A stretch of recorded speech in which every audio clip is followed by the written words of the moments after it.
back over to all of you. I'll start with this question. And can everybody see that okay? It's a little fuzzy from my perspective. Yeah, poor David. If you want to come over and maybe sit, you can put your hands up and shield the lights coming in. All right.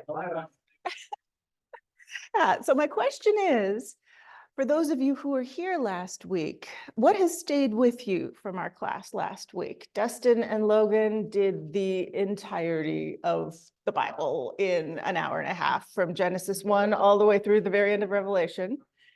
So it was the high points. So is there anything that, as you mulled over, that really stuck out?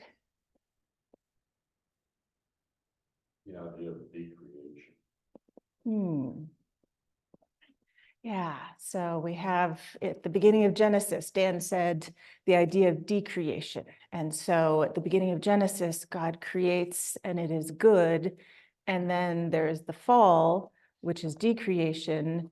And the end goal is for Revelation, end of Revelation, the new creation. And as we've heard, N.T. Wright's latest idea is the church as the pilot project for God's new creation. I thought it was interesting learning about like the complete destruction idea. Like I've always taken things super literally. So when I previously read that, I thought, oh, they like wiped out totally. But like clearly that's not. Yeah, and Ashley's point was the idea of complete destruction that shows up in the book of Joshua. And the Hebrew word for that is haram with an M at the end. Yeah, H-A-R-E-M, haram, which is complete destruction, but also to dedicate totally to the Lord. And so you are dedicating these pagan spaces by completely leveling them in the rhetoric of Joshua, which that's something I'll get into today. Dustin introduced the idea of a majority report and a minority report, these two competing narratives that are woven together in Joshua. And so we'll think about what the purpose of those two is and why the idea of complete destruction comes in. I've always still looking at, since we started last week, I'm still looking at the culture part. The culture part is historical. It is the thing that brings us together as Christians, or however we want to fellowship or whatever, is how to relate to where people was back years ago. That's me. Yeah, and then thinking about how our culture today, so David said the culture, and having to think about what the culture was like for the people in biblical times. And then today, I would add that we're also really shaped by our culture. And so how do our expectations affect our reading of the Bible and our living out of our Christian values? So that, I think, with the cultural point, unless anybody has anything else. And people on Zoom, feel free to chime in as you wish. So before we get into the really gory and difficult stuff in the Old Testament, I'll bring us back to one of our embrace values, Jesus at the center. And this was one of the ways of reading the Bible that Dustin and Logan talked about last week, with a Christ-centered view. So how does our knowledge of Christ's coming and message influence the reading of the rest of the Bible? And I think it's really important to remember that different parts of the Bible are doing different things. Becky's question has really stuck with me. How can you have a God who seems less than perfect in the Old Testament? What do you do with that? What do you do with evil? And my answer for evil is usually free will here in a Methodist context. But thinking about perfection and God as perfect, our only true image of a perfect God is the person of Jesus on earth as related to us in the Gospels. And there are even Bibles that are the red letter Bibles, right? That put the words of Jesus in red, because that is the ultimate of God's love for us on earth acting out. And as Logan discussed, Jesus can be harsh with his words. There's a purpose to it. There's a point to the harshness that we can unravel and Our pastors do an excellent job of that, thinking through why is Jesus saying what he's doing at any particular moment. But in Jesus's earthly ministry, he's not going around striking people dead. And I found it really interesting in the Ananias and Sapphira story that even after Jesus is gone, there is a shift, that the wording is not they sinned and God struck them down dead, but they sinned and they fell down dead. And so even in that early time, when they're still very embedded in a violent culture, we see after Christ a shift. And so other than the Gospels, everything else, and which are filtered to us through human eyes, and we have the synoptic Gospels that we can kind of see where the different writers are giving us different facets of the kaleidoscope of Jesus's teachings. But even more so in the rest of the Bible, God is being filtered through human eyes and human experiences at a particular point in time. And so understanding that and thinking about this as a particular culture's perspective on the God of the Old and New Testament that we worship as Holy Spirit, God the Father, God the Son, that it's a human perspective on that deity, and the human perspective is evolving over time. Any thoughts on that? So that I think helps me as I'm trying to grapple with the really tough stuff. You know, people talk about predestination and stuff like that. Let me get the names right. Anna and Sapphira. Yeah. Yeah, those type of things like that when they're, and people preach this predestination today in this world. Was they predestinated to that, the end of their time when they lied? It's just a question. Yeah, It's and a question. yeah, so David's asking about predestination, and that's been something Christians and philosophers have been struggling with for a really long time. If God is omnipotent then and all-knowing, then does he know what our end is? And that's a whole other class to unpack, but something that people have been discussing. Yeah, Dustin. Just to reiterate, you said that just Senator, one thing I didn't say last week, but I think it's helpful to remember is that Jesus knew the Old Testament, that he knew the scriptures, and he used his scriptures, and he interpreted the scriptures. And so we can actually, in some ways, see the ways that he used the Old Testament in his ministry. And if we were to be imitators of Christ, we can kind of imitate the way that Jesus interpreted. I think a great example of that is in the beginning of Luke when he's reading from the Isaiah scroll. You read what he says and then go back and read the whole passage of Isaiah. They're different. They're not exactly the same. Yep. He chose to give the mission statement of his ministry in a very particular way. So as an example of how Jesus read the Bible. Yeah, and Dustin just made the point that Jesus himself in the Gospels will quote and interpret Old Testament scripture and will choose his passages and interpret his passages. And the Isaiah scroll is what he reads at the very beginning of his ministry. And it's a little different from the version we have in the Old Testament. And in that time period, things were becoming canonical, but there was still a lot of fluidity in the text. And the ancient mind was not as set on one fixed version of the text. They were okay with fluidity in a way that tends to freak us out today. So yeah, that's an excellent example. And so we'll start with the biggie, the flood narrative. This one's tough. And as Dustin and Logan suggested last week, scholars in the last over 100 years have really come to realize just how much the flood story is responding to and reacting to the stories of the gods in the surrounding cultures, particularly Mesopotamia. And does anybody know what Mesopotamia, where Mesopotamia is? Modern day Iraq, and it is a Greek word that is between Meso, the two rivers. Mesopotamia, hippopotamus is the river horse. So it's the land between the rivers in between the Tigris and the Euphrates. Very, very ancient civilization. Egypt and Mesopotamia emerged as what we call state level societies with kings, with writing, with cities, with stratification. at about the same time, 3000 BC, and Mesopotamia had a long history developing up to writing. And so they are very much the culture that much of the narratives of the Old Testament are responding to in the stories, particularly of Genesis. And so before we get to the flood narrative, this is true of the creation. And so we know in the beginning was the watery void, and God spoke and spoke creation into existence.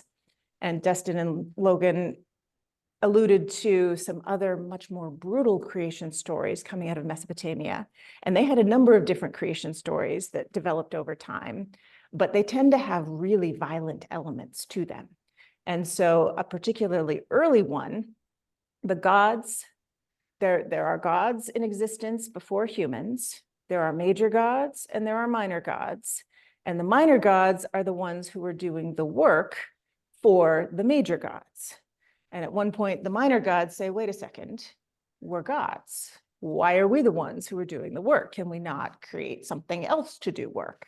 And that's how humanity comes into existence. Humanity comes into existence to be the enslaved peoples of the gods, so the minor gods don't have to do anything and get waited on hand and foot and fed grapes by these human enslaved beings.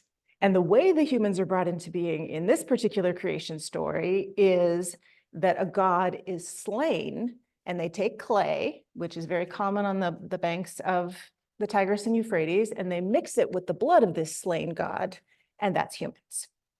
There's a later creation story that's even more brutal, where there's a fight between the gods, and a female goddess, Tiamat, is killed, and then creation comes out of her body. So when you compare that to the Hebrew version, it is radically different. It is a very different vision of gods versus a god, the gods who are very capricious, using human beings, versus a deity who creates and wants goodness from the very beginning and creates male and female in his image and partners with them in looking after creation. And so that creation story is responding to the Mesopotamian narratives. Also, Abraham and Isaac. That's a tough one. Dustin had the image. And was anybody here when John preached on Abraham and Isaac? A number of years now. Yeah, Sue and John. As it was good. As one does, you crowdsourced and you went to Facebook and you said, folks, I'm preaching on Abraham and Isaac. And I came up with Annie Lamott, in one of her early books, talks about Soren Kierkegaard and how that was so difficult. And I want to say it was the power of God. And it was not very satisfying. And Felice was the one who came up with the really satisfying answer, which I think came from Rob Bell. And that was that in an ancient Near Eastern context, especially in Phoenicia, which was to the north of Israel, modern day Lebanon, they would sacrifice children. There was a god who was the statue had a big gaping mouth with fire behind it, and you would sacrifice children to this. And that was what your gods demanded. And in an ancient context, pre-scientific, you're dependent on the environment, propitiating the gods and feeling like the gods are the reason why suffering happens and you need to give them things in order to be protected. These are ideas that come through very strongly, and the ultimate sacrifice is your child. And so when we look at the Abraham and Isaac story in comparison to that, the message then becomes, I am your God, I will ask a lot of you, but I will not ask you to kill your children. And so again, that comparison puts things very much into perspective.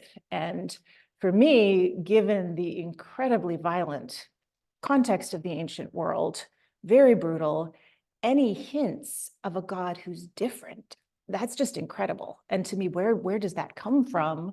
That comes from a God who is that way, revealing himself to people. And so these glimpses that we have of a God who is loving, who does want the best for us, who does want goodness, that how does that bubble up? I don't feel like that comes from humans in the context in which we were. So the flood narrative then is responding to a few specific stories that we have from Mesopotamia. And it survives in different forms. The original flood narrative that can stand on its own, and here is a clay tablet written in cuneiform, which is the writing script of ancient Mesopotamia. They would have a little triangular stylus and poke into it. And cuneiform, I have never tried to learn or read it. I have friends in grad school who did. To me, it looks like chicken scratches. It's tough stuff. And it was really deciphered, and these tablets started to be translated in the middle of the 1800s. Iraq was under the Ottoman Empire. There was a lot of colonization from England and France. And so English and French archaeologists were in Iraq excavating. And at one of the Assyrian palaces, palace of a king named Ashurbanipal in the 600s BC, he had a huge library of these clay tablets. And they excavated tablets from his library with stories going way back thousands of years that were preserved up to the Assyrian time period. And so these are tablets that have, one version is the flood story on its own, which is called the Atrahasis epic. And Atrahasis was the name of the Babylonian Noah. So he was the one who survived the flood that comes. And then that story of the flood gets worked into a much longer epic, the Epic of Gilgamesh, which is a story about a legendary king Gilgamesh, who theoretically lived in the mid-2000s, the period between 3000 and 2000 BC, and was a king of a city in Mesopotamia. And so all of his adventures, at the end of his adventures, he goes searching for the meaning of life and eternal life, and he meets Atrahasis, the man who survived the flood. And so again, why does the flood happen? That reason is very, very different in the Mesopotamian stories versus the Hebrew account. And so according to the Mesopotamian story, again, this idea of the gods creating humans to be enslaved peoples, those humans, they were too noisy and they bugged the gods. And so this, I'll read it to you because it's pretty small. And for the folks on Zoom, when the gods instead of man did the work, bore the loads, the gods' load was too great, the work too hard, the trouble too much. The country became too wide, the people too numerous. The country was as noisy as a bellowing bull. The god grew restless at their clamor. Elil, which is the name of one of the kings of the gods, had to listen to their noise. He addressed the great gods. The noise of mankind has become too much. I am losing sleep over their racket. And so these annoying, pesky things that are causing the gods to stay up, what do? You just annihilate them. And you bring a flood. And in the context of Mesopotamia with the Tigris and the Euphrates, they have a love-hate relationship with the annual floods because they're very unpredictable. In Egypt, there's a really predictable flood. And so their vision of their gods is a little more beneficent, not anywhere near the Hebrew god, but they're not as capricious as the Mesopotamian gods. In Mesopotamia, they never knew, was the flood going to be high? Was it going to be low? Was it going to destroy all of their fields? When was it going to come? And so the idea of a cataclysmic flood destroying everything is very much within their cultural milieu.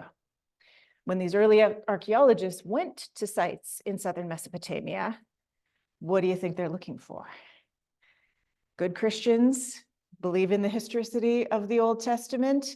I'm going to go dig up a Mesopotamian city, and I'm looking for a layer that is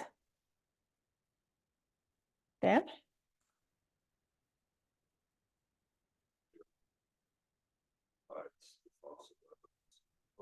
Yeah, I'm looking for good, solid archaeological evidence for the biblical flood. And you find lots of evidence for little floods, but not one single event across the board. And so this would seem to be, we talked about Jesus and his exaggerating things to make a point. the smack talk of ancient war rhetoric to make a point. This seems to be a story that develops as a way of Mesopotamian peoples understanding their gods and the relationship with their gods, and the fact that their floods are really unpredictable, thinking back to this time when the gods actually destroyed everything and only one man was left standing.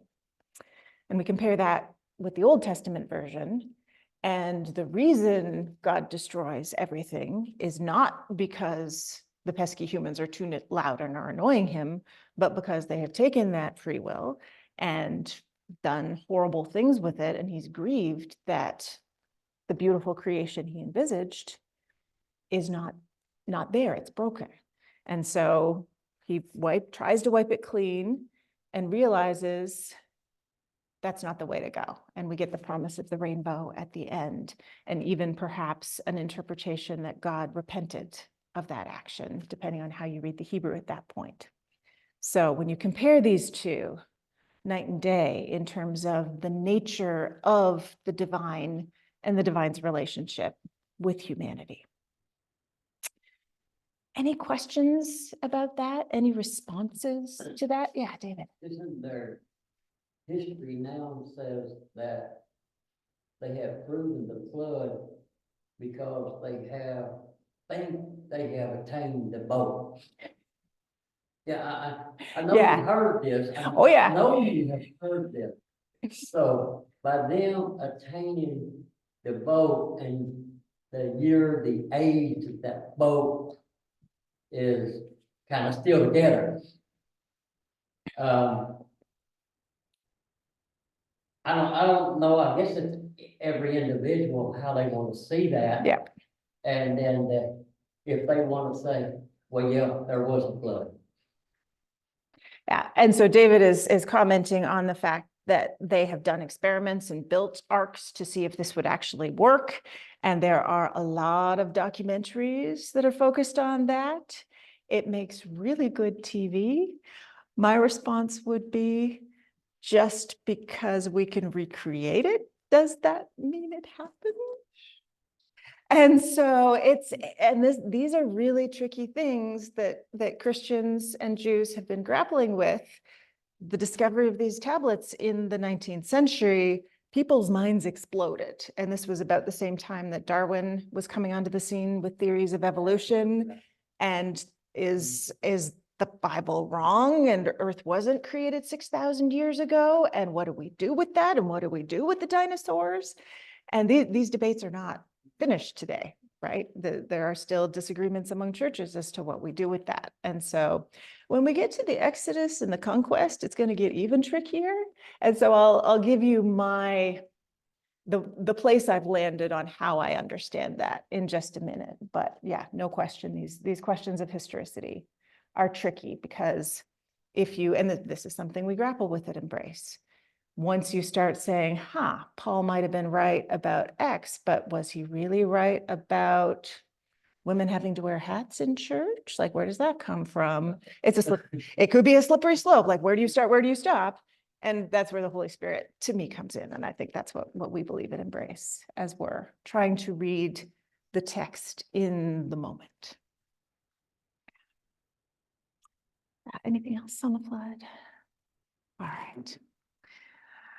So I will just very briefly address the fact that there's a lot of violence in the Old Testament, and a huge amount of that violence is specifically against women.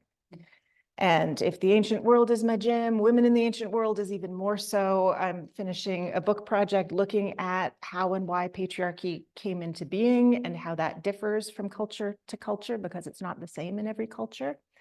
But when you look at the ancient world, baked into quote unquote civilization is extreme inequality.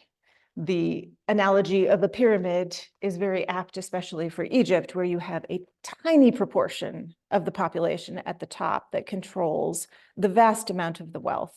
And then the rest of the pyramid is composed largely of agricultural workers producing the grain and other products that little bit at the top takes in the form of taxes, in the form of offering to the temples, and then redistributes out just a little bit to keep your farming population fed and working.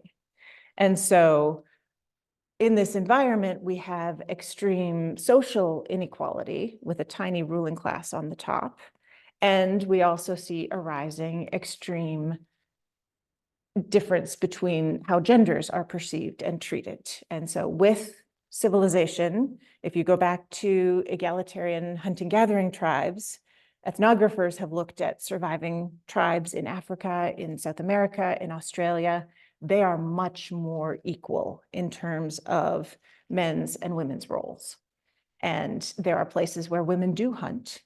And there are societies where it's not so much, are you a man or a woman, that your role is valued. They may have different roles traditionally, but both roles are equally valued. And the people who become the wise elders are the ones who survive and become elders and have the wisdom, and that could be either a man or a woman. And so very different setup. I was talking about this with my husband at one point, and he's like, what about Fred Flintstone? Like, it's always the man with the stick. I'm like, but if you're moving around from place to place and you don't have a lot of property, the man with the stick can't really convince you to listen to him unless he's going to beat you with the stick, and he kind of needs you for what will support him. And so that man with the stick doesn't come around until we start to settle down and have property and want to pass our property on specifically to our sons. And the one thing women do that men don't do is give birth. They carry and bear babies. They don't have to take care of the babies once they're born. And in ancient times, elite women often would have servants to help them, but they are the ones who bear and give birth. And in that farming culture before civilization, the Neolithic, 8,000 to 3,000 BC, for me, it's that difference of women being the ones to bear children that means that just a few men come out on top in the power play over all other women and most other men as well. And so you've got a king at the top of this system. And so the ancient world in general emerges as highly patriarchal. And when there's inequality, it's the weak in society who are the recipients of violence, and that becomes women. And so unfortunately, a lot of the stories that we see in the Old Testament are very true to the culture of the time. And for me, again, what's incredible about the Old Testament and going back to Genesis 1 and 2 is the vision of equality that God sets up at the beginning in that story, where men and women are created equal. And that's how God wants it. That's God's good creation. If any of you were here for the Lisa Sharon Harper book, that was a chapter where she talked about that. And that just because patriarchy was the way civilization developed, that doesn't mean that's God's will for the world, and we shouldn't try to repair that. And so the violence against women in the Old Testament, I think, is something that God laments too. And one of the evils that made him bring the flood, and we can, in this in-between time between Jesus and Jesus's return, we can start to bring that church and new creation to earth by trying to heal some of those wounds. So that's my take there. Any thoughts, questions?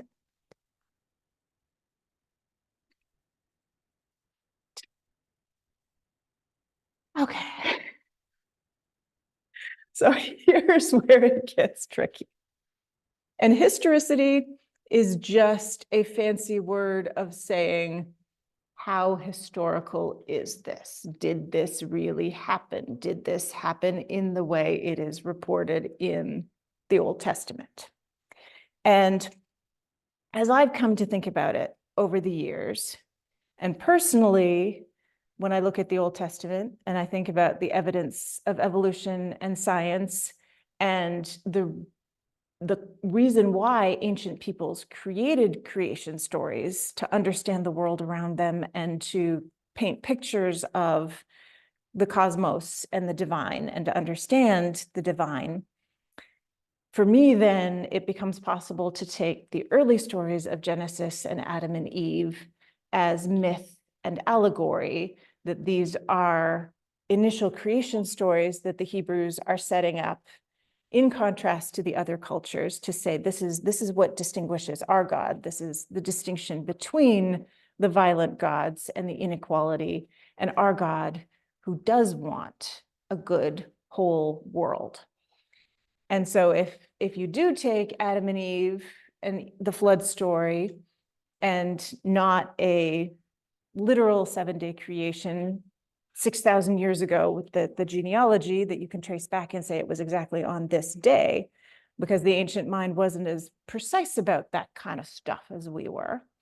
I think we're the ones who, with our idea of objective history, are like, no, what is true and what is not? And then it's a lot fuzzier in the ancient world. And so we start with that at one end of the spectrum. We've got Adam and Eve and the flood. And then we go all the way to the other end of the spectrum in the Old Testament with the books of Kings and Chronicles. And that covers the time span of about 800 to 586, which is when the Babylonians destroyed the temple. Kings and Chronicles, and the list of those kings, we have incredible evidence outside the Bible for the existence of these kings and the fact that first the Assyrians and then the Babylonians are coming into conflict with the kings that are presented in the Old Testament. So those kings, Josiah, Hezekiah, the Assyrian conquest, the defeat of the temple, all of that happened, no question. So here's Adam and Eve, here's Kings and Chronicles. The Exodus and the conquest are in the middle. And so do we go from allegory and myth at one side, and we're walking along and we cross a line and we hop over and we go straight from myth and allegory to straight history? The way I've come to think of it is that there's this fuzzy area in the middle where they're remembering something. These stories get told, oral tradition, generation after generation, but the analogy my students always come up with is the game of telephone. Things change. There's a reason why the stories are being told and crafted the way they are for the contemporary audience. And so it's really hard for us today to read the Old Testament, which, as I've got at the bottom of the slide here, wasn't finalized until the time of the exile or after 586, and then go back 1,000 years and say, this is what it says in the Bible that was finalized in the 500s. Therefore, they must be remembering exactly word for word what happened. And so they're, as I say, I think they're remembering something. There's something that's getting passed down generation by generation. But for me, I'm comfortable thinking that it morphed over time. There is not a lot of evidence either way. And so we can leave it an open question and kind of where you fall. If you ask 4 scholars what they think of the Exodus, you're going to get 7 different answers. So that's my preamble. Any thoughts? Any clarifications? Yeah, John. Yeah, I think the challenge is like, wondering what the divine role of these spiritual like writings that were in scriptures that we hold on to, like God, like giving them the exact words of, how is God involved in that? Some would say yes, God gave them, He made their memories perfect. So they always pass it on, always remember the exact story. It just doesn't seem like very human. It's like we talked about before, the Bible is divine and human. Yeah. I believe it's a messy mix of both. Yeah, so John just made the point of the Bible being both divine and human and a messy mix. And so is it necessary to imagine the divine hand writing and dictating? And I think what we see in these stories, especially at the time of the Babylonian exile, is a people who are under extreme pressure, thinking through their past and thinking through what their God is, and trying to come to grips with that. And again, the picture that they paint of their God is very hopeful. And both, this is what stuck out to me last week, was both Joshua's conquest narrative and Revelation were written in times of very large, brutal empires when the people who were being addressed were oppressed. And they're both stories that feel very violent, but to an oppressed minority would have a lot of comfort that our God has that power over the Roman Empire, in the case of Revelation, over the Assyrians, the Babylonians, and then in the Exodus, it's the Egyptians who become the foreign power that their God has. And so as they're coming back from exile, the Exodus would have incredible resonance. Yeah. Leaving the promise where they are, just leave it, just don't even, not, me personally, just not speak of it. Is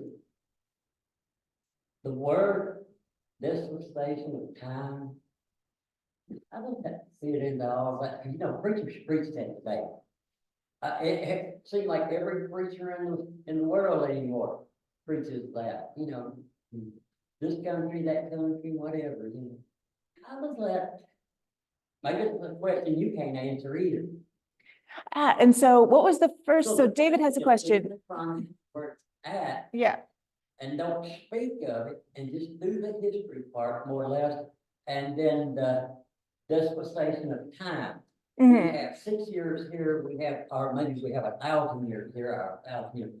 How does that play into with God and we're talking about violence? Mhm. Yeah. And so culturally, so David's question is, why are, because they are very precise about time. And so what do we do with that? And again, I think as we're taking the kernel out, what are we meant to take from these stories? And for me, it's the image of God, it's the character of God. And so how are these people in the 500s under extreme external pressure thinking about their God? How is God reflected in the Exodus? And God is revealing himself to them in that difficult time. And so their picture of God can help inform our picture of God. And to me, that's the importance of the stories. Because it makes a dislike somewhere. It makes a dislike because Yeah. they're seeing God as not a divine God. They're seeing him, and if you teach in violence here, we see God as a violent God, not a loving God. Mhm. Because we move into another century, and let me quit talking. Yeah. So there's that contrast, right?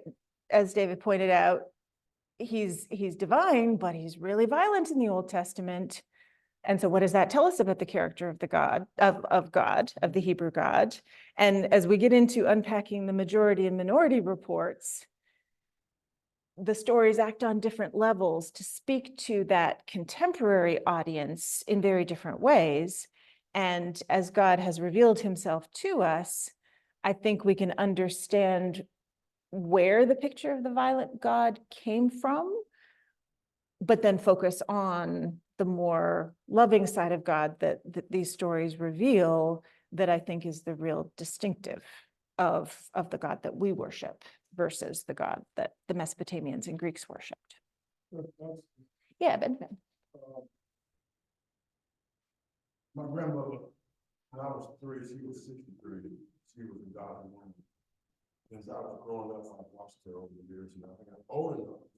They used to take her to church, but they didn't want to go as kids. But as I got older, I couldn't figure out who this God that Jesus Day was talking about, because what we was told that the mark of pain was the black folks first. Mhm. So what we was taught, my grandmother never told us nothing bad about white folks, because she believed in this God, Jesus. But from the fall of Adam and Eve in the garden, that's where the balance came in at, and God didn't let them back in the garden. They only sinned once, became able, you know, and all that. But I was sitting at a bar many years ago in California, and these two ladies was talking about taking these Native American kids, stripping them of what they believe, and teaching them what they believe. And I remember when I was in the military down in the county, in the jungle down there. There's people down there living in the jungle. There's no rape, no murder, there's no child molestation, no balance because these younger people don't put up with it. You know, if you molest somebody's kids, they kill you. Mhm. But, you know, I said all that to say that I am still confused today about Genesis and Revelations, but I believe what that Bible says, you know, but I don't understand how can another culture teach me about a God that they told me that this God, when we get to heaven, that we still gonna be slaves, you know? So Mhm. it's like, it's really weird to me that all the balance in the Bible, which God said that we kill to make alive, but it's really weird how another culture can come in, you know, and change your whole concept of life. I mean, it took me like 32 years to even look at you people and talk to you all, and want to be your friends. Because even though my grandmother believed in this Jesus, I'm like, who is this Jesus that keeps talking? Who is this God, you know? And every time, of course, I saw a picture of Jesus, he was white, so I couldn't get on. But, you know, it's very interesting what you're saying. It's- Thanks, Benjamin. And poof, again, poof. And did you hit record? I did, yeah. Oh, sweet. I just thought. And so, because this is good stuff. And so Benjamin was saying, there was a lot to unpack there, but just very briefly for the folks on Zoom, that what really stuck out to me was the fact that the idea of the mark of Cain for you as a person of color was used as a stick to beat you with, and that was the reason why society was the way it was. And I would have the same response as a woman to somebody telling me that you have to be submissive to your husband because that's what it says in the Bible. I'm like, but that's the broken part of the Bible. Why are you taking the brokenness and using that to justify yourself? And that's what humans do. Oh, yeah. Because the Bible said that he made y'all for help me. That tells we got some issues too, you know, because he said, I'm you need to help me. Like, okay. So when my grandmother never taught, my grandmother raised me, I was raised in that way. But she raised me, she never taught us to hate anybody. And she always taught us to treat women with respect. All the time. You know? Yeah, yeah. Thanks. Yeah. So Benjamin was saying his grandmother taught him to teach women with respect, which because she was yeah, and she was reflecting Jesus, I would say, in my mind. All right. So our timeline here then, with that, my particular stance on how we grapple with these questions of historicity, when we look at what's actually going on in the period from 3000 to 2000 is the third millennium, because time works backwards in BC days. So 3000 to 2000 is third millennium, 2000 to 1000 is second millennium. So I'm going to be talking a lot about second millennium in the next little while. And in ancient historian minds, that's this right here. That's the 1000s. And so Egypt was building pyramids in the third millennium. The Great Pyramids were built around 2500 BC. So there's a lot of history in Egypt and Mesopotamia before we see what seems to be the Exodus and the conquest coming on the scene. And in Egypt, the beginning of the second millennium was a period of time called the Middle Kingdom, where there was a strong centralized king in Egypt. And near the end of that Middle Kingdom, so around 1700s, you start to see groups of nomads from what ancient historians tend to call Syria Palestine. And that is a ridiculously anachronistic term. Especially these days, we hear Palestine and we have very specific thoughts. This goes back to British archaeologists in the early 20th century. And under the Ottomans, the British then took over much of what is modern day Israel, and it was the British mandate, and they called it British Palestine. And so this is essentially Syria all the way down the coast, Lebanon, modern day Israel. That's what ancient historians are referring to when they talk about Syria Palestine. Yeah, I think it's an important. Yeah. Here. Yeah. So we were talking about how about changed last week or something in different areas, people react to if this belongs to me or that one. Yeah, and this is a totally made up term. that they would not have called themselves. I would not go up to anybody and say, hi, I'm a Syro-Palestinian. It's modern convention. And so at the end of this Middle Kingdom, you see groups of nomads coming in. They're perfectly acceptable. They're settling down, especially in the delta of Egypt. So think the Nile Valley, there's the triangle at the top, Cairo, and then the river going down. And so the Egyptians are fine with this immigration. And then the centralized government collapsed in Egypt in the period a little bit before 1650. And we see a group of these foreigners in the Eastern Delta rise up. The Egyptians call them the Hyksos, which means, if you translate it literally, rulers of foreign lands. So not terribly informative, but we know they're not Egyptian. And they're ruling all of Egypt. And we have stories that say the Egyptian king, who has maintained his presence at Thebes in the south, which is Luxor, where the Valley of the Kings is, he is having to send taxation to his overlord, the Hyksos king in the north. And the Egyptians, from the Egyptian records, are obviously not real happy about this. And after about 100 years, the Theban kings in the south were able to raise an army, march north, and push these foreigners back into Syria, Palestine. So that's the period of about 1650 to 1550. Egypt under the rule of a group called the Hyksos, foreigners called the Hyksos. About 100 years later, under what's called the 18th dynasty, Egyptian history is divided into ruling families or dynasties, and there's 30 of them before Alexander the Great. And a ruler named Thutmose III saw that there was a coalition of Asiatic princes gathered at Megiddo, and he did not want a repeat of the Hyksos event. And so he took the offensive and marched out with his armies. He had 17 campaigns in the next slightly over 17 years, and he created an empire in Syria, Palestine. And so you have Egyptian soldiers on the ground, you have Egyptian garrison forts. It's not under direct control. They are making the kings, city kings in Syria, Palestine into vassals who then have to pay taxes. And if they choose not to pay taxes, the Egyptian army steps in and makes sure that you pay your taxes. And so that's 1458 or so. And so for several hundred years, the Egyptians had a solid presence and control over Syria, Palestine, all the way up into about halfway into modern Syria. And that empire wasn't lost until 1177, when the entire Near East at that point fell into a quote unquote dark age. There seemed to have been environmental problems, famines, a marauding band of peoples called the Sea Peoples that destroy lots of stuff. Again, people look for that in the record. Yes. And so that at that point, that is when the empire is lost and Egypt no longer has control over anything in Syria, Palestine.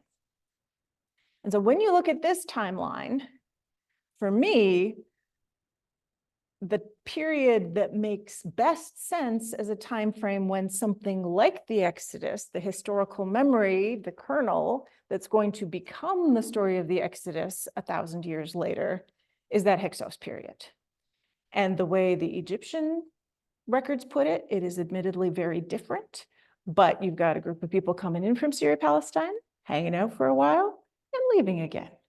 So the basic pattern is very similar. So if they're going to remember something, I feel like this is what they would remember.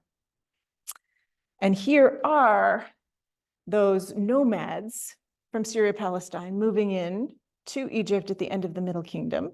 And they've got, you can tell they're different than the Egyptians because they've got a colorful kilt in this case, a nice little blanket on his donkey.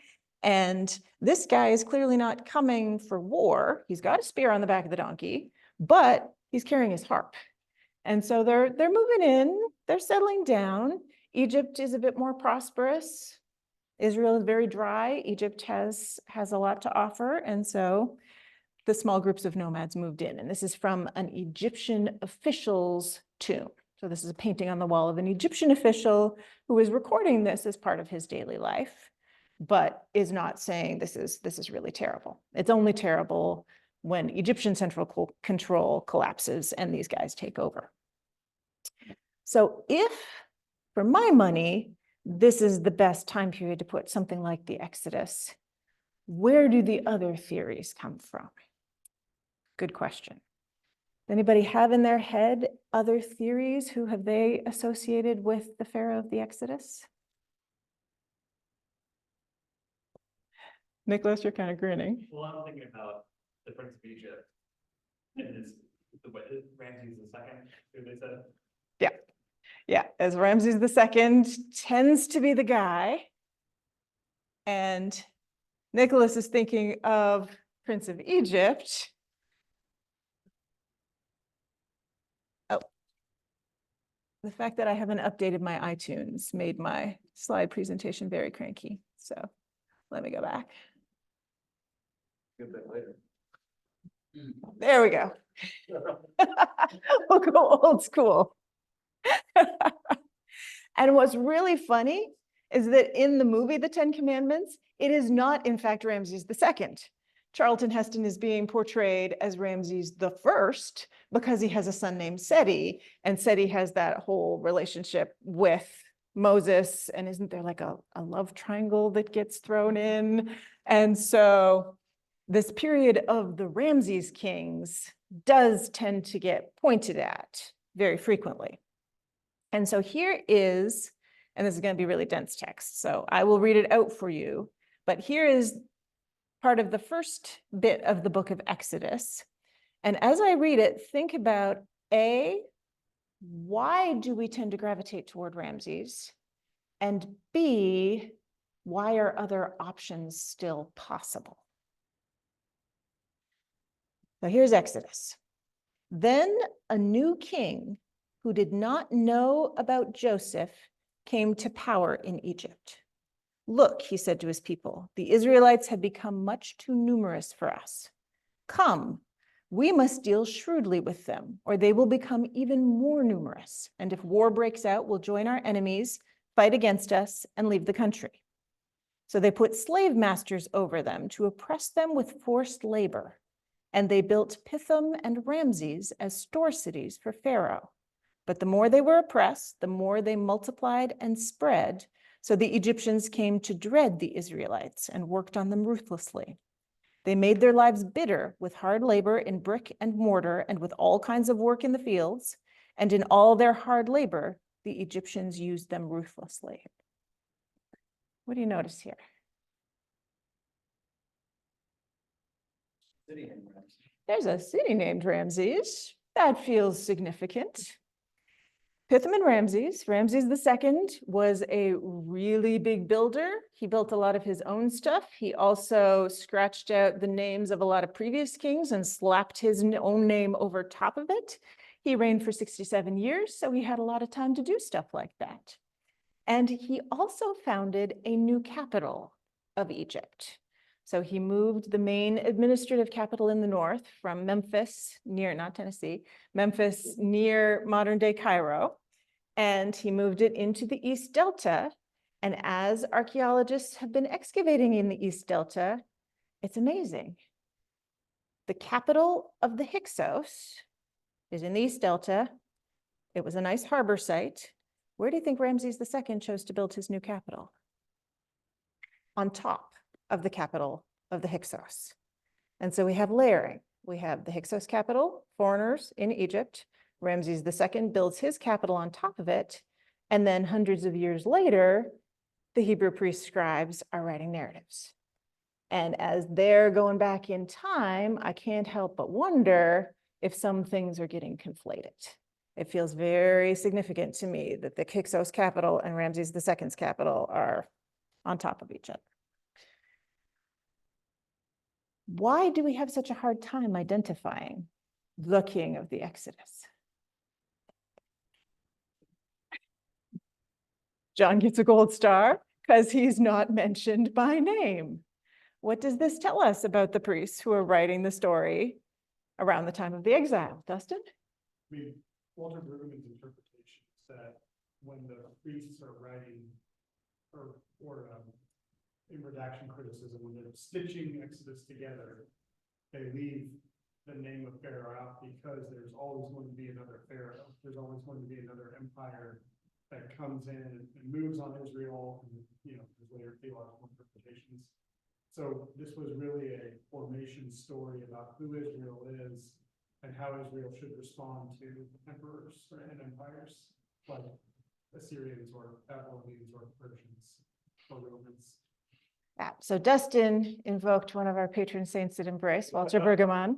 And Walter Brueggemann's idea is that the priests consciously left out the name so that every generation where there's an oppressor, where there's a power, you can write your own oppressor into that story, which suggests that this idea of reading it literary and historical and thinking about how does it apply, even the priests who are writing it are very conscious about that.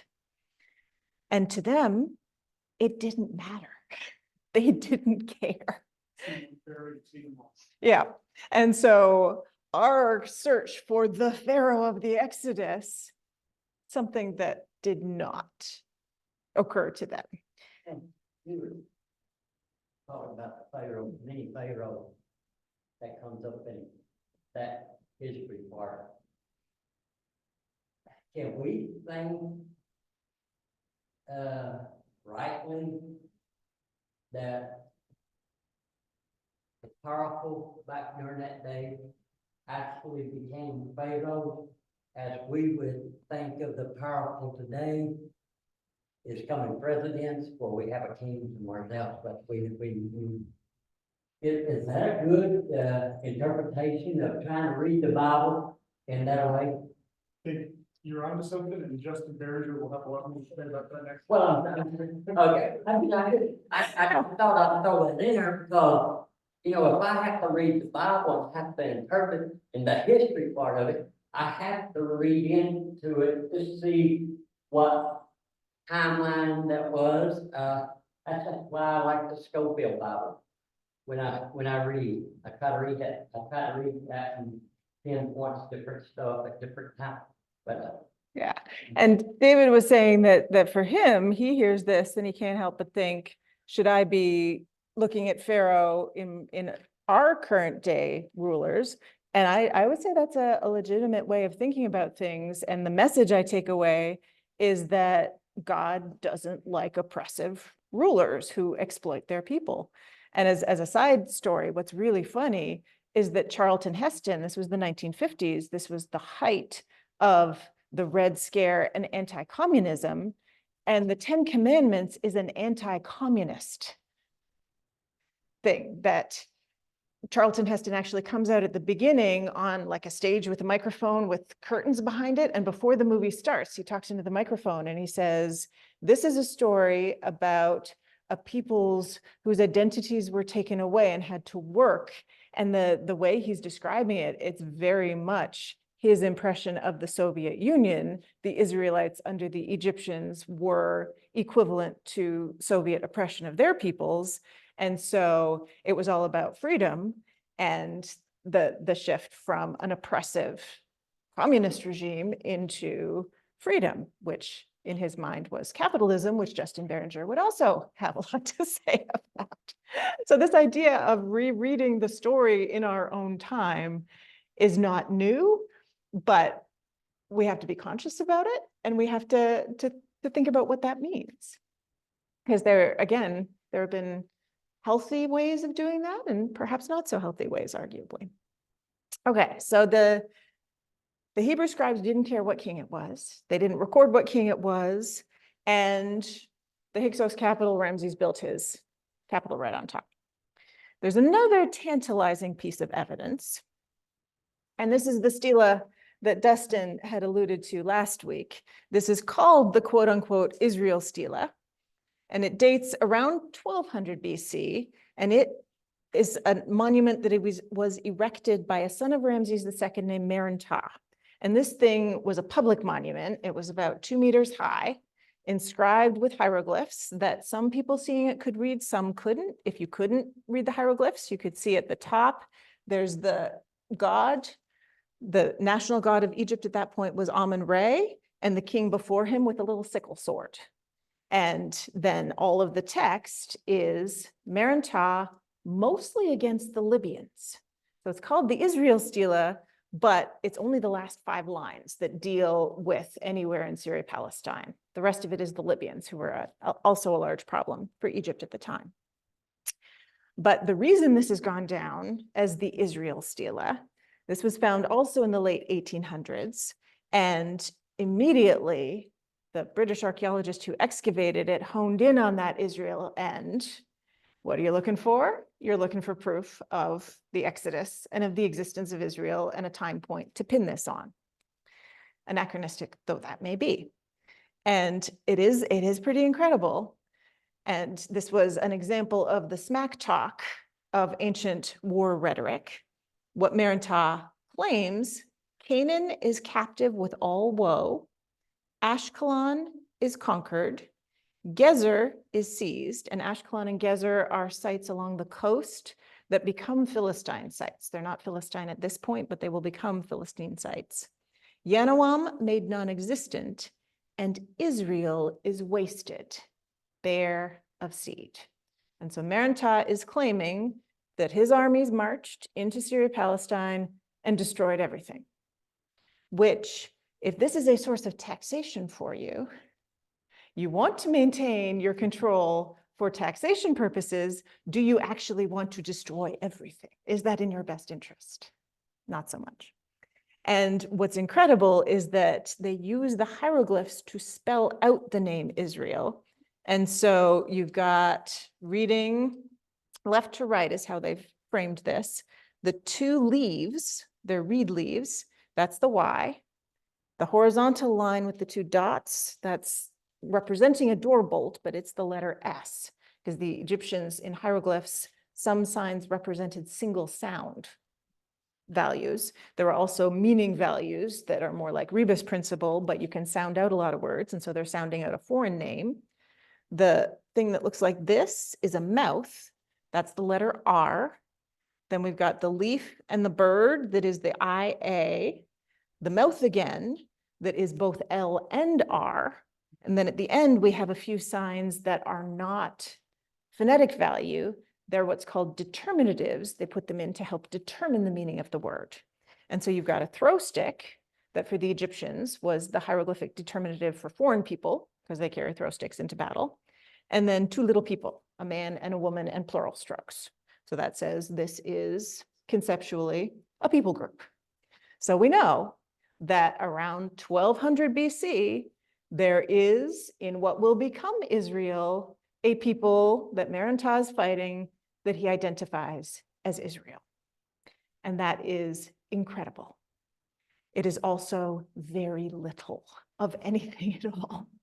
And so if you are wanting to do a documentary on the History Channel about the historicity of the Exodus story, you pull this up, you talk about it, and then you have very little else to say about this, because it doesn't talk about anything distinctly cultural about Israel as we will come to know it at this time period. Egypt is claiming to defeat Israel in a way that we really don't see happening in the Old Testament. And so, and Dustin, this is where Matthew Lynch is picking up from Lawson Stone, the professor at Asbury. So this is the book that Dustin read and loaned me last week, and it is good. This is one of the few things where I disagree with him. And I think he's wanting to find historical roots. And so he's reading into it so that he can layer the conquest story into this, and saying his thought, both Matthew Lynch and Lawson Stone, is that maybe Joshua's armies and Merentah's armies are wandering through the land at the same time and bumping into each other. I'm like, I don't see that in the Old Testament. There's no Egyptians there. And we don't really see a Joshua conquest thing happening here. We don't know why Merentah has gone in, but if it was this rogue band causing that much trouble, you think you'd hear about it in the Egyptian sources. So I find it very hard to put together this mention of Israel on the Merentah Stela and then say, this is evidence of the conquest in Exodus. but it's evidence that a people named Israel existed in 1200 BC, which is definitely something. So here's our timeline again. We've got the group of foreigners called the Hyksos. Thutmose III creates the empire. The empire was lost. And remember, the Old Testament isn't finalized until much, much later. And so if you're going to see any historical nuggets of the conquest, to me, it's going to happen after 1177, after the Egyptians are off the stage and we have Canaanite cities, again, being ruled by much lesser in terms of economic product and grandiosity, but there are kings in these cities, and Egypt no longer has control of this territory. Did, and you're reading your book right there, and she's come to a disagreement, and I'm kind of right with you. I'm right with you because I don't know what the timeline was for the armies that was meeting. Maybe these people in the timeline is gone. Did this guy in this book go back in time or something? I mean, I'm kind of relate to what you were saying, because I understand the battle of Joshua and this and that. This is just an on time scene. So has anybody else connecting and joining a battle with Joshua? I never seen that in the Bible. I've never seen it, so I don't know. That's a question. Did he go back in time to see? Because I told you to forget about the chronic. I told you. You know, I mean, is that possible? I can tell you, he did not go back. Well, I just asked the question because you're reading the book. Yeah, and so he taught, so that David had a question about Matthew Lynch, and so where is this coming from? And he says on the one hand that the story of Joshua is set in this time period, so he's describing it in very literary terms, and then he's going a few steps further, I think, and forgetting that this is a literary setup kind of thing. And so it's that tension between reading the story on the literary level and figuring out how the story is told to speak to us, and then really wanting to have a historical framework for it.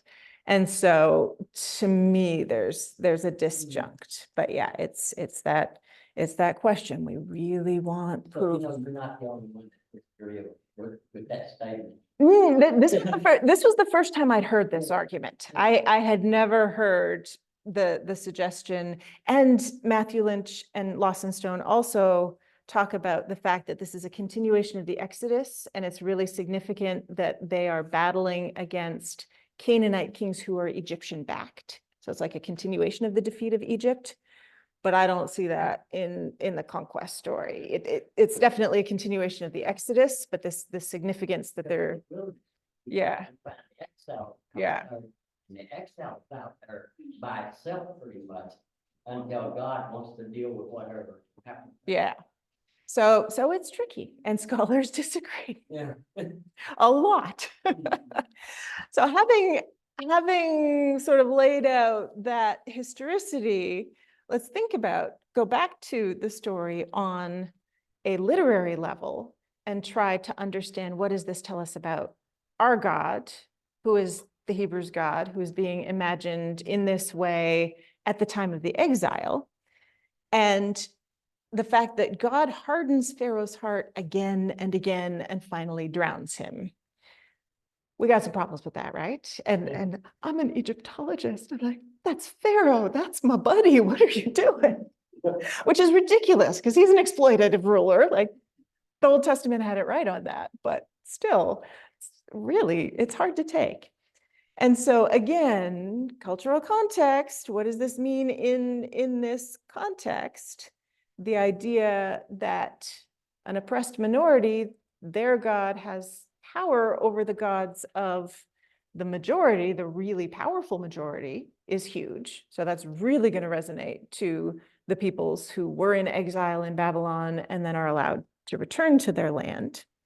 And so I think that story of the Exodus and exile, they just parallel and speak to each other so much. As we've seen, the identity of the specific Pharaoh was not important. So they're not imagining God hammering down on a named individual. It's more what he stands for. And the Egyptians did have a notion of a divine king. And so the Hebrew God is not just defeating a human king at this point, he's defeating another God. And the fact that he can do that would be very powerful in the ancient imagination. Any thoughts there? Any ways other people have grappled with the hardening of the heart?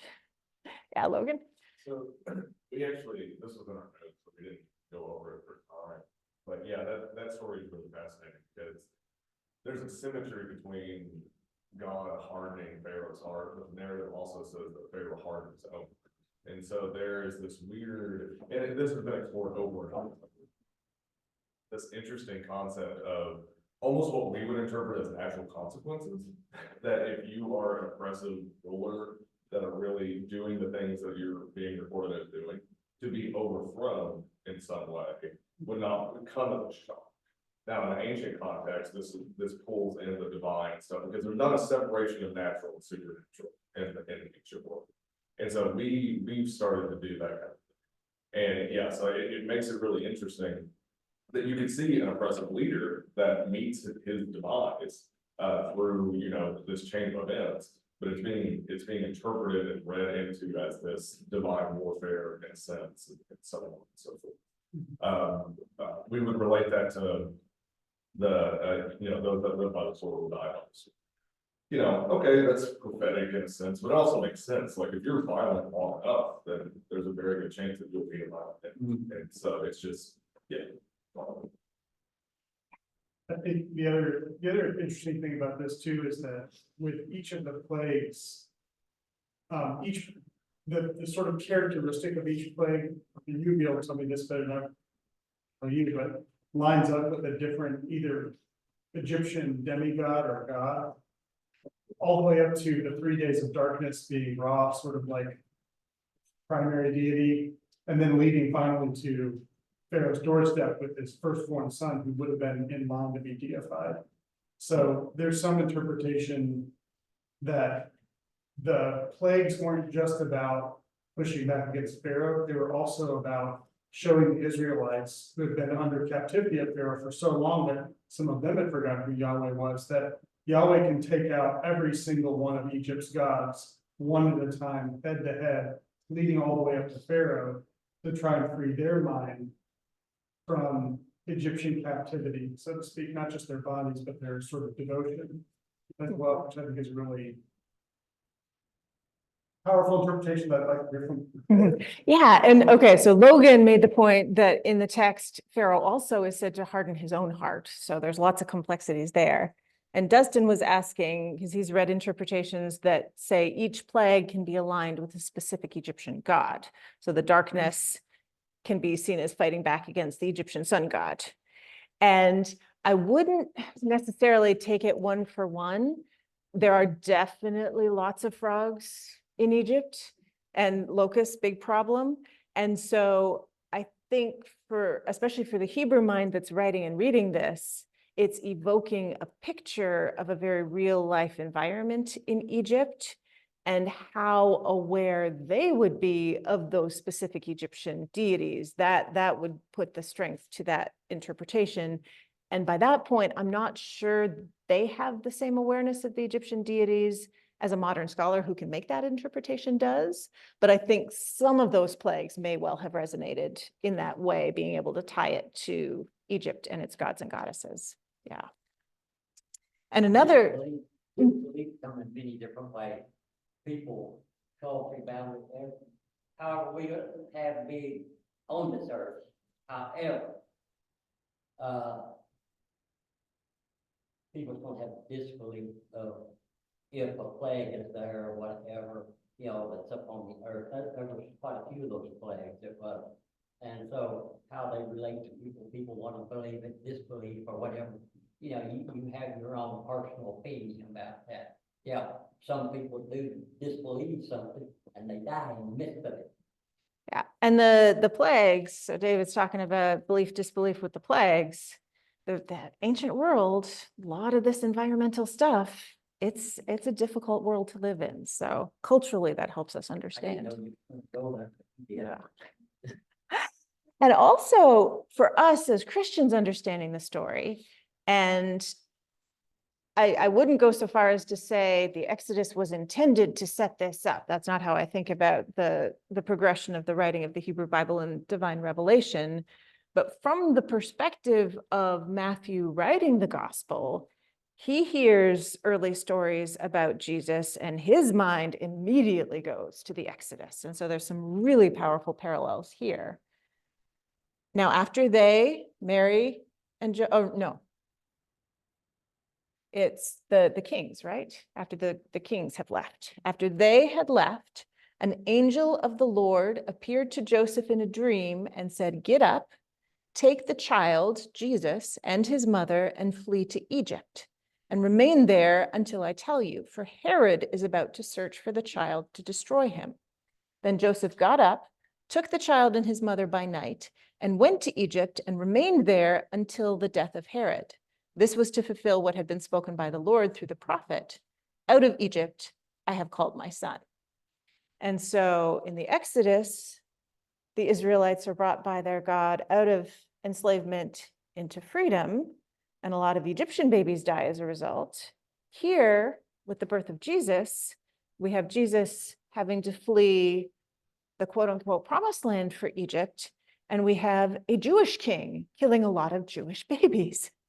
And so it's rough stuff. And to me, when I read this and compare, I'm like, so yeah, that the Egyptian story was rough. This story is really rough.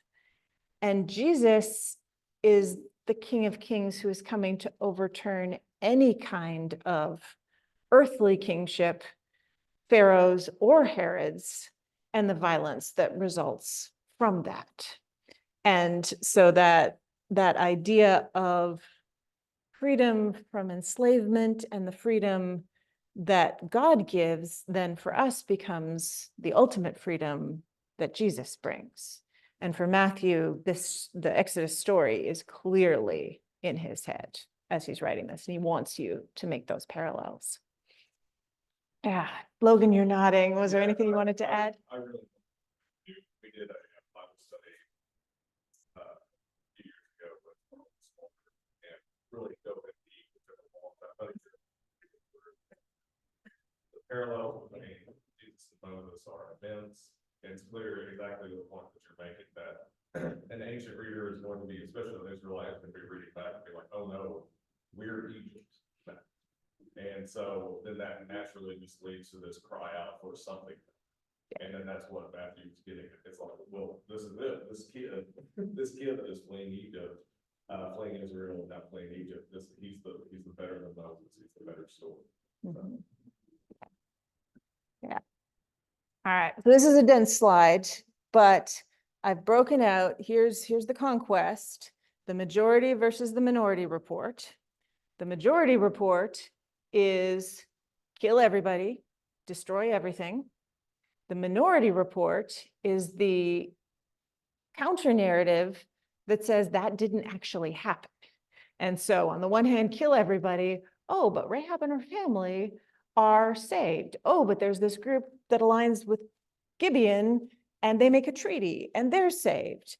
And it's a very slow displacement, and maybe God is coming in the form of hornets. And so you get two different stories that are woven together, and it's the majority report, the kill everyone story, that is really problematic for us today. And on the most superficial level, how would that be read by peoples in and coming out of exile? This, quite honestly, is going to give them hope, an image of a violent God who can destroy everybody. They're like, that's kind of what we need right now. And as we know with Jesus comes to say, yeah, you thought so, but sorry about that. Not actually true. But that's how it's going to resonate with them. But the narrative itself from the very beginning, even though it does have this majority report, kill everyone, and God sanctions that, it is undercutting it all the way along. And Dustin made this point last week that it starts out, what do the Israelite armies do to themselves before they march into battle?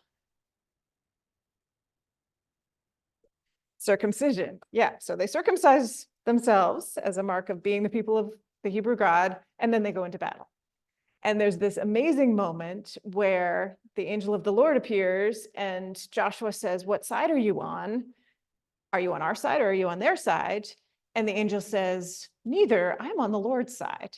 And so Matthew Lynch, and here's where this is beautiful, totally agree. He puts it this way: the conquest story can foster nationalistic confidence, religious certainty, and a simple story of success. But the storyteller wants to unsettle and dislodge the binary us-them categories implied by a surface reading. And so for Matthew Lynch, taking this and using it to support nationalist beliefs is not what the story is wanting you to do. The story is wanting you to recognize that even with the story of a God who is supporting his oppressed minority through violence, even there are hints that violence is not the way, and that and that nationalism and exclusiveness is not the way to go. You see that particularly with Rahab. And so then for Matthew Lynch, it then becomes very much a message of, you take away from this that God demands all of you, that this notion of eradicating everything that doesn't belong to God to dedicating it to God, that's what you do in your own life, that this is the kind of faith that God wants from you. And we saw a little bit of that in Jesus. Logan brought up, if you don't hate your mother and father, which, did Jesus actually mean that? You got to think about it in context. And I thought I was very clever to come up with that comparison. And then right at the end of the chapter, Matthew Lynch did the same thing. And so I'm like, all right. All right. So that's the majority report. The kill everyone report that certainly exists, but exists for a purpose and is consistently undercut. That yes, these stories of conquest exist and we can have them as a specific way of thinking about our God, but that's not actually what happened. And the story itself seems to acknowledge that that's not actually what happened. And again, the ancient mind is okay with ambiguity. They could read this and sit with the inconsistencies in ways that we have a really hard time doing. And so we look at this and kill everyone, then we have portions of Joshua where this doesn't happen. A clear directive to make no treaties from God, then the reality of the Israelites' exchange with Rahab, the prostitute of Jericho, who helps the spies, and then her family is saved.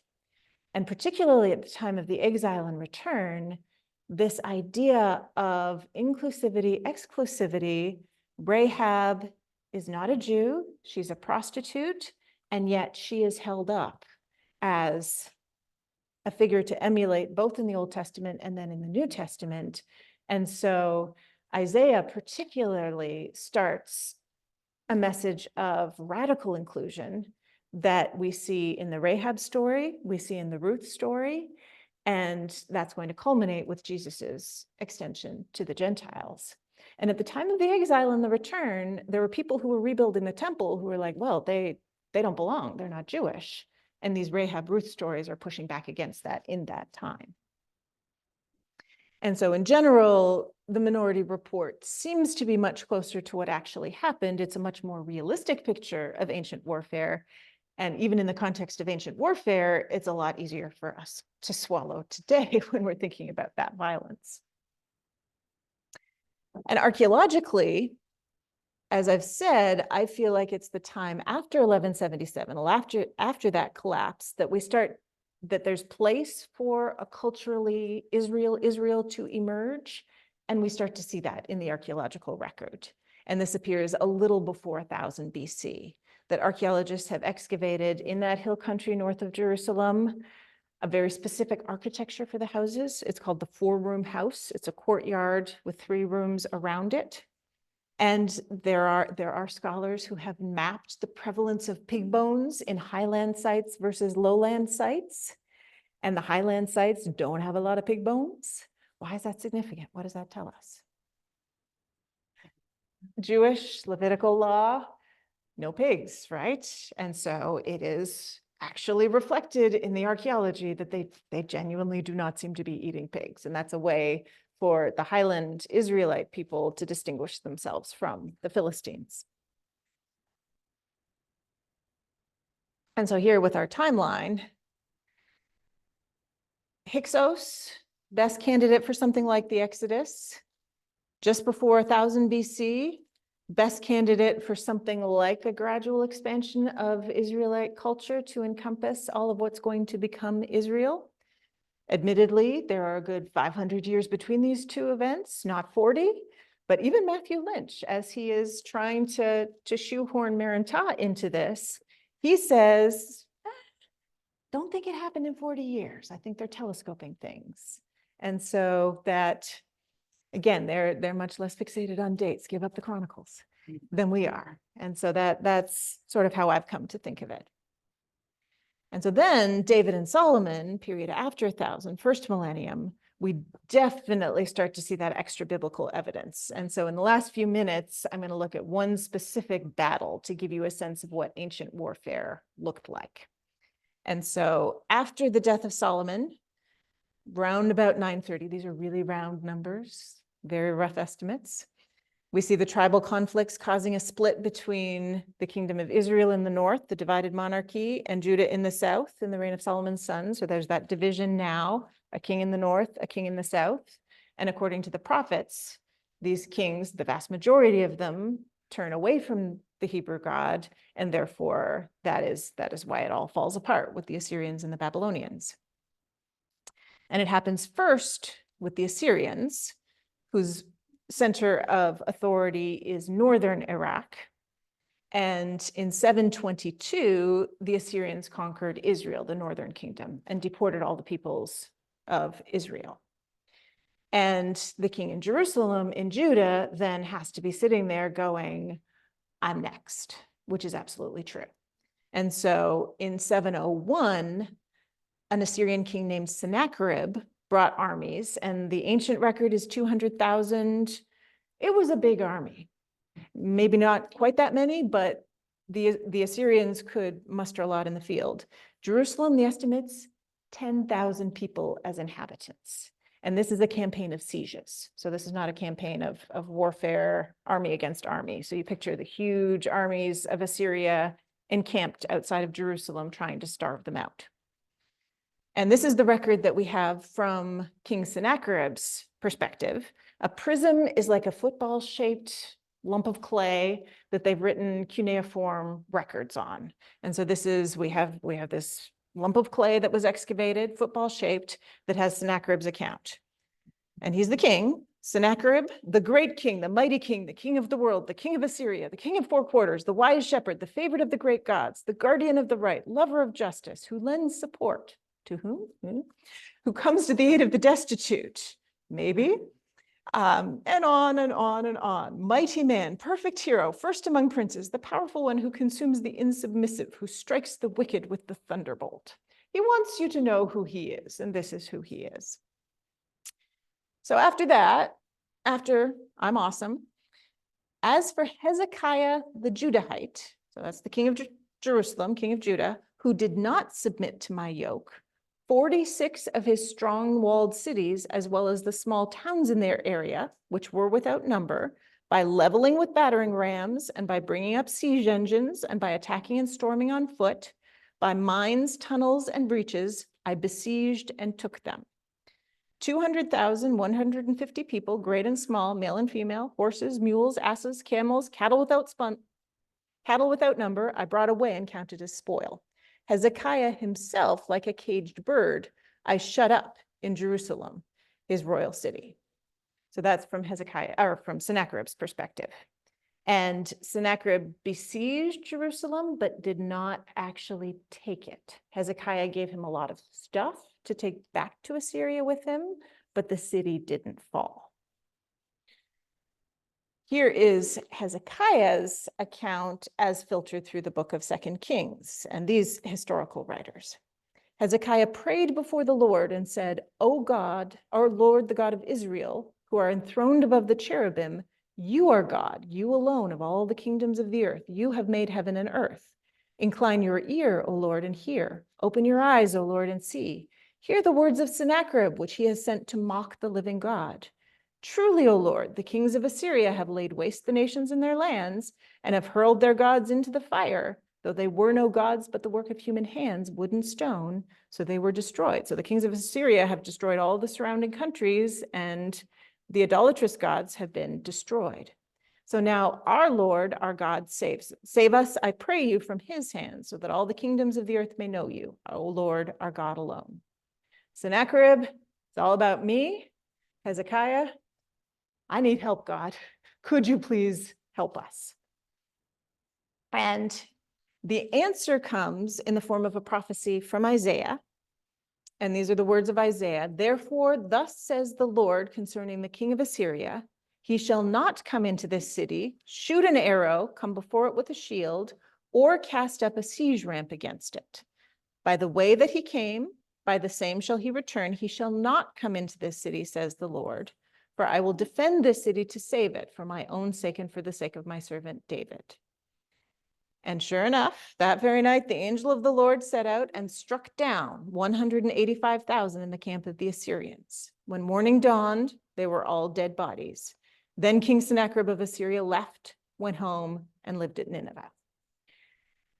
If I had to guess, I'm guessing that all the armies of the Assyrians weren't killed, but Sennacherib got tired, realized it was a lost cause, said, "We've got a lot of booty, let's just go home." Regardless, he did not take Jerusalem. And so in the eyes of the Judahites at the time and the later scribes of the exile, this is a victory over Assyria by Hezekiah's God, because they don't take Jerusalem, and it survives another few hundred years until the Babylonians successfully take Jerusalem and destroy the temple.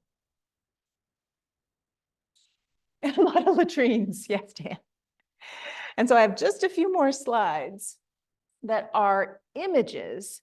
When Sennacherib got back to Assyria, he commissioned a series of reliefs to decorate his palace of this campaign. So in addition to the textual image on the prism, we have visual imagery that visitors to the palace would see. And so Sennacherib is wanting to impress to visitors how successful he is, how great his military is, how much you don't want to mess with him if you are a vassal king or diplomat.